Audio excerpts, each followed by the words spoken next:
Você quer falar um pouquinho da história da computação, Alex? É uma parte Vamos interessante, sim. uma parte que eu gosto muito, inclusive, é essa questão da história, da onde que vem essa ideia dos computadores, da parte computacional, da parte, toda essa estrutura, acho muito legal. Se você quiser Então, já. eu vou começar aqui, que muita gente pensa que o computador nasceu ali com um ENIAC, né? Na verdade, não. Quando a gente olha para a ideia de computador, muita gente já falou a mesma coisa, tá? Não foi uma ou duas pessoas que usaram essa mesma ideia de ENIAC, etc. O que seria Na essa verdade, ideia de ENIAC? Desculpa a minha o pergunta. ENIAC foi um computador que foi utilizado pelo Exército dos Estados Unidos. Tá. Antes de eu chegar no ENIAC, eu vou voltar um pouquinho antes. Infelizmente, vem a parte mais triste da história da computação. Normalmente, a história da computação está muito interligada ao uso militar. Muito interligada. Né? Existe uma grande interligação entre o avanço militar e o uso da computação. Sempre foi assim, Alex? Não. Charles Babbage, lá atrás, ele considerou a questão da máquina analítica. A gente está falando logo ali, né? Faz pouquinho tempo, mais ou menos 1837. Ele fez o primeiro computador mecânico programável junto com uma mulher chamada Ada Lovelace. Ah, Olha só, 1837, a gente está falando ali no século XIX. Então, de lá para cá, a gente vai tendo os avanços. Em seguida, então só para situar ali, que a gente não está falando que a história da computação nasceu faz pouco tempo. Na verdade, a história da computação a gente está falando de 1837, 1840, mais ou menos nessa época. Em 1890, teve um cara chamado Hermann Hollerith. Qual foi o grande problema que tinha? No censo dos Estados Unidos, ele demorava mais de 10 anos. Eu vou fazer aqui só eu vou fazer os recortes só para poder entender como foi feito os avanços dessas máquinas, tá? Tinha um problema gigantesco. O censo dos Estados Unidos, normalmente o censo é praticado de 10 em 10 anos, e quando chegou naquele momento lá, ali em 1880, 1890, se viu que para fazer o processamento o recolhimento das informações, o tratativo das informações, isso é muito importante que eu estou falando, guardem essa palavra, informações. Elas demoravam mais de 10 anos. Então, eu começava o censo em 1870, eu só ia terminar o censo em 1881, 1882. Eu já estava fazendo uma nova coleta de dados e eu não tinha nem processado a primeira. E aí o Hermann Leditch, ele ouviu a ideia lá atrás daquele cara chamado Charles Babbage. Olha só, se passou mais de 60 anos, e certo. ele viu aquela ideia lá atrás de fazer uma ideia de coleta de cartão perfurado, que as primeiras máquinas analíticas já tinham mais ou menos essa ideia, que era das máquinas de tear, e usou a mesma ideia para poder fazer o censo. E com isso foi utilizado para poder fazer o censo e processar essas informações mais rápido, né? Então ele ia lá, cortava, assim, a Ada Lovelace tem a linguagem ADA, que ela é usada, foi a linguagem usada pelo Departamento de Defesa dos Estados Unidos. Diga-se de passagem, adoro a Ada Lovelace, sou fã dela, declarado, sempre falei isso, vou continuar falando. Depois eu te falo aí, Aquiles, uma piadinha a respeito da Ada Lovelace. Na verdade não é piadinha, é um termo muito legal. E aí ele começou a usar. Cara, vem a parte, como eu falei, vem a parte ruim da história, né? Que eu lembro que eu falei que tinha sempre uma interligação. Essa ideia foi muito bacana, foi muito utilizada. Depois veio uma empresa chamada Industrial Business Machine, mais conhecida como IBM, que ela pegou aquela ideia do Babbage, né? Colocou lá e começou a comercializar aquelas máquinas de cartões perfurados, né?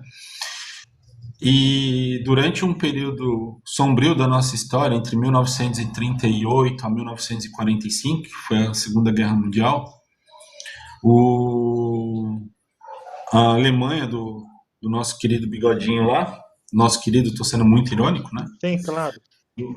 Do Bigodinho, ele utilizava essas mesmas máquinas com o mesmo princípio de classificação. Então, ela utilizava a classificação para poder separar o que era ciganos, quem era alemão puro, quem era Entendi. homossexuais, quem era, né, para poder mandar para aqueles campos que a gente tinha. Existe até um livro chamado IBM Holocausto, recomendo muito para quem quiser ler, do Edwin Black, IBM que Holocausto. Isso. IBM Holocausto. É Aí, um Alex. livro muito interessante e inclusive mostra como era tratado essas questões dos cartões perfurados durante essa época sombria da história. Bom, avançando mais um pouco, ali quando a gente ainda está nesse período ali da Segunda Guerra, se viu que tinha uma necessidade gigantesca de cálculos balísticos. Aí, ó. Por quê? Porque cálculo balístico envolve muita matemática, multiplicadores, etc, tal. E aí a gente teve uma necessidade do nosso amigo ENIAC. O ENIAC é um computador, supercomputador do Exército, que na verdade acabou sendo um computador para uso geral.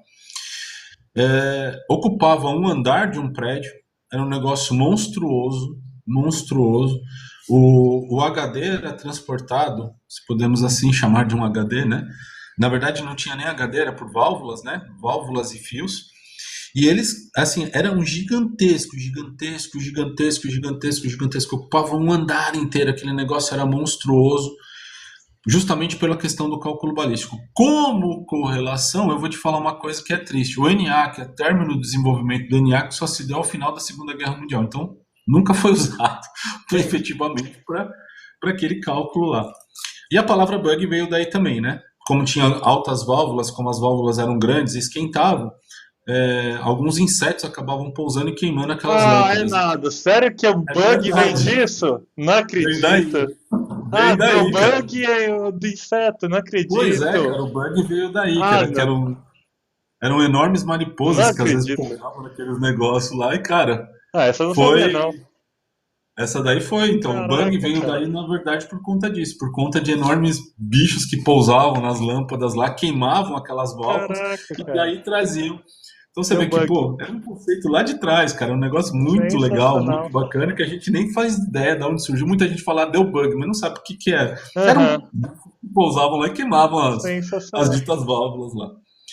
É, Aí, conforme teve a evolução ali da própria eletrônica, né, a gente começou a transformar as válvulas em transistores, começou a surgir a segunda geração de computadores. Isso se deu em torno de 60, mais ou menos. Muita gente coloca 1958, eu já coloco um pouco mais para frente, quando teve efetivamente a questão das comercializações, entre 1960 até 65 ali.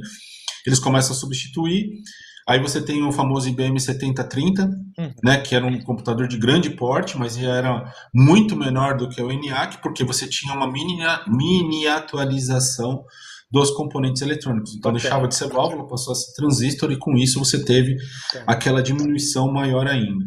Em 65, a gente teve a popularização dos circuitos integrados, que era ainda uma menor miniaturização, é difícil falar essa palavra, né, mas uma diminuição ainda maior dos componentes, e ali começaram a surgir os computadores de terceira geração, né? Aí veio o IBM 360, que eram computadores menores no sentido ainda grandes, mas ainda assim menores do que aqueles computadores que a gente está falando daquela década passada. Já em 1970, 80, começou a vir os microprocessadores de quarta geração, que aí já eram muito menores, que eram, na verdade, são vários CIs juntos, né, que são circuitos integrados juntos dentro do único componente, e aí começaram a se transformar nos famosos chips ali. Então eram os chamados Entendi. VSLI, que era Very Large Scale Integration. Eram menores ali do que aqueles efetivamente, ainda eram grandes, mas depois já veio. Em 76 veio a Apple, né, famoso Apple, montado lá por Wozniak, pelo Steve Jobs, naquela famosa ideia de que veio tudo dentro de uma garagem, contestável, mas até então não vou entrar nesse mérito e tal. E aí começou a vir a popularização dos computadores, aqueles computadores foram diminuindo, de novo a IBM sempre foi muito forte, perdeu espaço por conta da questão dessa perda da popularização, porque a IBM enxergava que os computadores elas só tinham fins industriais, elas nunca iam chegar nas casas das pessoas, né? Ela nunca enxergou aquilo como um mercado promissor. E na Entendi. verdade sempre foi um mercado muito promissor, né? As pessoas elas tinham aquela necessidade de começar a levar. Quando a gente olha para os primeiros notebooks, por exemplo, pesavam 8 quilos. Eu não Sério? 8 consigo. quilos? 8 quilos 8 os quilos. primeiros notebooks? 8 quilos. O primeiro Caraca. notebook pesava 8 quilos. Então você imagina, você levar um equipamento de 8 quilos numa mala era um negócio extremamente pesado, horroroso, feio. Não tinha, né? Hoje a gente fala de 2,5 kg, 1,5 kg, o pessoal fala assim, nossa, é pesado. Gente, a gente está falando de computador que pesava 8 quilos e aquilo era o magma, era o máximo da tecnologia, né? Aí veio o nosso querido Bill Gates com a questão da popularização do DOS. Muita gente critica. Eu sempre falo que o Bill Gates é um cara muito controverso. Afinal de contas, o tio dele era dono da IBM, foi lá e aproveitou do favorecimento do tio para poder pegar aquele sistema operacional, compilar e colocar aquilo dentro. Mas, ao mesmo tempo, a gente tem que deixar claro que ele tem lá seus méritos, né? O cara não chegou aonde chegou somente copiando as coisas. Ele copiou muita coisa da Apple, copiou muita coisa da IBM, aproveitou de tudo, sim, mas é um cara que soube fazer marketing, não sabe que um cara que soube fazer, é um cara que, afinal de contas, se popularizou, né? Podemos falar a respeito da questão da facilitação do uso de sistemas, mas até então ninguém pode tirar o mérito que a Microsoft hoje é uma das, se não a maior empresa hoje de tecnologia no mundo. Perde ali talvez para uma ou outra dentro das Big Techs, mas eu acho que em termos de produtora de software ainda para mim é uma das maiores. E com isso a gente foi levando os computadores para dentro de casa.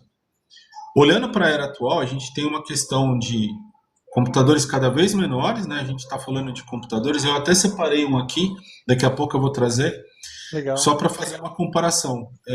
Com o tamanho daquele computador que a gente estava falando, com um computador hoje de uma geração intermediária, que já não é uma geração tão nova, mas que já dá para comparar mais ou menos ali. Eu até peguei um aqui para poder mostrar. E a gente está falando agora de computação na nuvem, né? Então a gente está falando de tirar agora de novo o processo das máquinas hoje aqui e começar a jogar na nuvem. Quando a gente fala de jogar na nuvem, né, eu estou falando de novo de tirar o processamento pesado, ter cada vez menos processamento dentro da minha casa e jogar para essas big techs, para essas grandes empresas. Vamos focar não quer dizer que não tenha processamento. Não quer dizer que não tenha Quer dizer que você não tenha um pouco de processamento, mas que a gente tem ali um processamento ainda menor do que efetivamente você teria dentro se você tivesse que fazer tudo aquilo dentro da sua casa. E é isso, assim, então imagina, ó, a gente está saindo de um processo da primeira etapa lá que era mecânico, era um processo elétrico, mecânico, eletromecânico ali naquele negócio, a hoje cara, você está colocando processamento lá na ponta, você recebe isso quase em tempo real agora, né, por toda uma etapa. Legal. Passando por processos de von Neumann, eu nem entrei muito nesses detalhes, porque senão vai ficar muito chato essa história. Mas a ciência da computação, a história da computação, é uma história muito rica, gente. Eu admito que eu sou um pouco entusiasta quando eu falo sobre a ciência da computação, sobre a história da computação, de como ela se deu, como se deu todo esse processo, porque eu acho, como eu falei, né? Eu acho que é um estado de arte ali. A gente fala de computação, eu sempre olho... É uma coisa que ela advém da problemática mesmo, né? É de uma problemática muito prática da vida, né? As pessoas queriam realmente resolver problemas, precisavam resolver problemas muito práticos, e aí a coisa foi se desenrolando, né? Não é uma coisa que, por exemplo, o cara está pensando lá, sei lá, alguma estrutura filosófica, de estrutura, sei lá, ontológica, o que seja, não, é uma coisa muito prática, né? Assim, é de verdade mesmo, Você já né? viu o argumento porque usou ontológica, né? Não, mas é de verdade mesmo, é uma coisa muito prática, né?